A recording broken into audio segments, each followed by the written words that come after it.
оқушы, сынып жұмысы, Ахметтің нағалы табылма.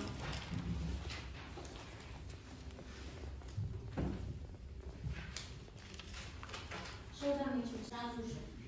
Иә, болды ма? Біздің аяқ жазулап тапқан. Иә, төте жазуды жалпы араб әліпбиінен жазып көшіріп шыққан біздің ғұлама ғалымымыз, ойшылымыз, публицистіміз, иә. Үй жұмысын орындатуға болады? Иә. Үй жұмысын тексеріп алайық, иә еді? Яғни Үй жұмысы Құрманғазы Владимирден. Құрманғазы туған күні 1818 жылы туған жері Жейделі Бөкей Ордасы ауданы Батыс Қазақстан, қайтыс болған күні 1989 жылы қайтыс болған жері Астрахан, мемлекет Бөкей Ордасы, мамандығы күйші, композитор, аспабы домбыра, жанры күй. Қазақтың ұлы күйшісі, композитор, қазақтың аспапты музыка өнерінің классигі. жақсы айтматырау. Тағы кім? Абылай хан туған жері Түркістан қаласы, тұлғалық дағдарылы саясаткер, көшбасшысы, қазақтың ұлы ханы. Өмір жолы Жәнібек ханның уәлибақы тәуке, Жәнібек ханның уәлибақы тәуке деген екі ұлы бар. Жәнібек қайтыс болып ташқа тәуке отырғанда уәлибақы ханға келіп үйренішті деген нағашы ордасы. Күй тілейді, шығармашылығы, күн мен Отан жазуының реформаторы. Неге отан жазуының реформаторы деп айтамыз ол кісіні? Білеміз ба? Не үшін?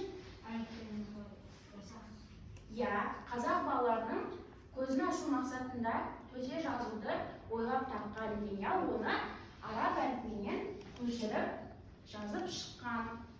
Ұлттарға бағыттауымыз керек. Мұжым деген қайсына жатады? Бисфемизм жақсы, дұрыс. Ол бізде тұрпай естіледі, иә? Дүниеге келді. Эвфемизм. Жақсы, өте жақсы балалар. Келесі, боқмұрын деген қайсына? Дисфемизм. Иә? Өте жақсы. Осы тілдің нормасына жатпайды. Тексеріп көрейік. Дұрыс екен, өте жақсы балалар. Келесі ойындар сіздерге мәтін берілген. Мәтін өтіңіз, иә. Батырлықты билікті салып қойған ірі мінезді адамдары көп ортада туып өскен Ахметтің тәрбиесі мал бағып ішпеудің тірлік кешкен өзге қазақы ортадан бөлектеу еді. Әділетті жақтау, қиянатқа төзбеу атадан балаға қалған мұра секілді қасиет еді. Мұнда бар оқығаны ауылдағы 2 жылдық, Орынбордағы 4 жылдық мұғалімдер мектеппен шектелгеніне қарамастан өзге оқыған мырзалар мен іздеп жүргенде қорлыққа шыдап, құлдыққа қонып, ұйқы бастаған қалың қазақтың ұлт намысын Өзгелер қазақ халқын бай, кедейге бірдей тұтас жақсы көрді. Намысын бірдей жұртты, ағын бірге жоқтады.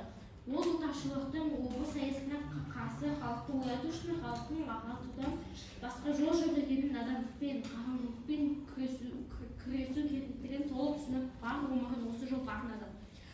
Қуғын сүрінді түсті, мұғалімді түрмеге қамады, жасын жұқамады, мұғалім болып бала оқытып, жас шықпақтарын көзін ашты, газет шығартып, мақала жазып, ұйқыдағы ұлтын оятып, заманына аңғарып түсіндірді, өлең жазып, мақсат мүддесін танытты, түрлі қызмет істеді.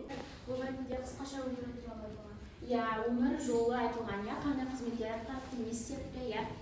Ол кішкене ғана оқыған өзінде балаларға білім беріп жүрген кезде оны халық жауы деп атап, оны өлтіргісі келді. Бірақ оның соңында қарай оның шындығы ашылды.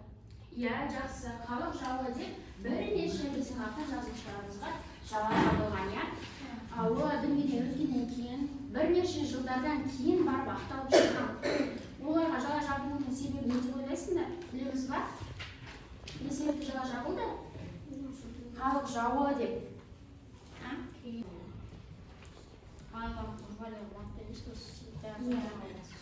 Иә, халықтың көзін ашпақшы болды, иә, бұл кісілер бірнеше шығармалар жазды. Өздерінің аттарын бүркеншек атпен, басқа атпен кейіпкер ретінде берген, иә. Өлең жазды, көздерін ашты, оқу білімге шақырды. Соның бәрін үкімет білгеннен кейін халықты тек құл ретінде жұмсау барысында олардың көзін ашпау керек болды, оқытпау керек болды, иә. Сол үшін оларға халық жауы деп жаңағы жалай жауып Темір торға тоғытып, өлім жазасына кескен. Енді сұрақтарға жауап берейік. Ахмет Байтұрсынұлы ұлты үшін қандай елеулі еңбектер атқарды?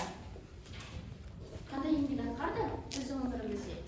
Не үшін әлі күнге дейін ол кісіні айтып, дәріптеп, өз өмірін ағартуға арнады? Иә, өз өмірін ағартуға, оқу білімге арнады. Ол zaman Ахметбекке өздерін бай кедейден бөлмей болса да жақсы көрді. Өте жақсы. Иә, Және Ахмет Байтұрсынұлы осы өзінің бүгін жастарға үлгі беру үшін арнады. иә, жастарға үлгі беру үшін арнады. Иә, Ол халықты ояту үшін адамдықпен күресе бастады. иә, дұрыс. Келесі сұрақ. Ғалым елге бар күш-жігерін ана тілі үшін жұмсады. Не үшін ана тілі деп ол кісі басты тақырып ретінде алды? Бар назарын соған жұмсады. Не үшін? Бағанадан бері айтып жатырмыз, иә? Дұрыс.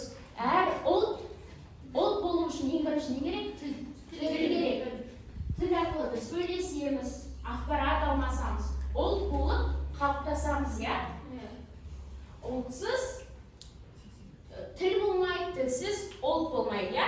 Барлық қанша ақын жазушыларды қарасақ та, олардың тілге арнаған белгілі бір шығармасы болады. Мысалы, үш бағытында да тіл айтып кетеді, иә? Басқа ұлт өкілдерінің де ақын жазушылары тілдерін дәріптеп өтеді. Жақсы. Екінші тапсырма, бізде жазым тапсырмасы. Сендердің кітаптарына қарасаңдар, 82-ші бетте кесте берілген, иә?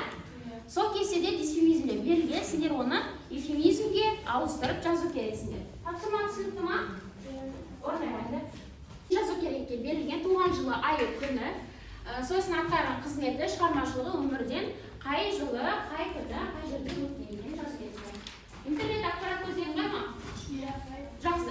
Жылдан қарап орнай қойыңдар, өмір баян дейтін 3 түрлі жолмен жазылады.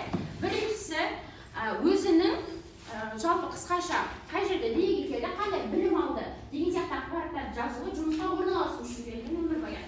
Ал келесі ақпаратты автордың өзі береді, өзі туралы. Үшінші түрі ақын жазушыларды бір адамның өмірімен жазып шығуы өмір баян. Өмір баян жалпы адамның қысқаша қандай өмір сүргені туралы жазылады. Интернет көздерін ашыңдар. Сын Ахмет Байтұрсынұлы қысқаша өмір баян. Жаңа 8 желтоқсан 1937 жыл 65 жас қайтыс болған жері Алматы, ұлты қазақ. Қызметі ақын, әдебиет зерттеуші, ғалым, түркітанушы, публицист, педагог, аудармашы, қоғам қайраткері. Әкесі Байтұрсын Шошақұлы, анасы Күмісшіұлы Бекқызы. жақсы, отбасы туралы керек емес, иә? Шығармашылығын айта қойшы. Қандай өлеңдері бар екен? Жазыңдар. Қандай өлеңдері бар? Иә? Мысалы, жоқтау. Отыра қайын. Иә? Қырық мысал, жоқтау, масақ. Оқылып боласың бәрін? Жақсы, өте жақсы. Иә? Ахмет Байтұрсынұлы 5-ші қыркүйек 1872 жылы дүниеге келген. Қазіргі Қостанай облысы Жангелді ауданы Ақкөл ауылы. Ақын 8-ші желтоқсан 1937 жылы Алматыда қайтыс болды. Қазақтың ақыны, әдебиет зерттеуші, ғалым, түркітанушы, публицист, аудармашы, қоғам қайраткері. Иә, жақсы. Есімің кім? Шынар. Тақтың ғой балалар. Таптық па? Ақпарат? Тапсырманы орындай алып жатырмыз ба? Иә, шық. Қыркүйектің 1875 жылы Тұрғай ауданында дүниеге келді. Атқарған қызметі ақын, әдебиет зерттеуші, ғалым, педагог. Иә. шығармашылығы 40 мысал, жоқтау тағы басқа. Өмірден өткен күні желтоқсанның 8-і Алматы қаласында 1937 жылы. Иә, Алматы қаласында дүниеден өтті, иә. Реттілікті сақтап жасқа балалар ақпарат керек емес, иә. Мен айтқан бойынша жазу керекпіз. Отбасы, ата-анасын жазбаймыз. 1837 жылы 5 қыркүйек күні Қостанай облысының Жангелді ауданында дүниеге Дөрекі айтылған сөздер, ол әдебиет тіл нормасына жұта ма? Жатпайды, иә. Бір мысал келейікші, қандай дұрыс, логикші, ұрлықшы, иә. Пессимизм деген не? мағынасы сыпайы сөздерді сыпайылап айту. Иә, дұрыс, сыпайылап, жұмсақтап, жеткізу, иә. Мысал айта қойшы, пессимизмге мысал. Иә, айта қойдан сұмшылар айта қойшы. Иә. Иә, дүниеден өтті деп айтып жатырмыз. Жақсы, отыра ғой. Балалар, үйге тапсырма 87-ші бетте. 6-шы тапсырма жазып алыңдар. Бұл жерде 100 сөзден тұратын эссе жазу керексіздер. Эссенің тақырыбы Алаштың ардақты азаматы Ахмет Байтұрсын ұлы туралы 100 сөзден тұратын эссе жазу керексіздер, иә? Біздің сабағымыз аяқталады.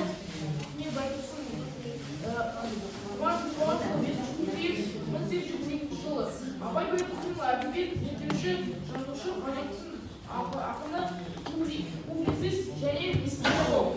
Қайтыс болған күні 1919 жылы 61 жасында қайтыс болды.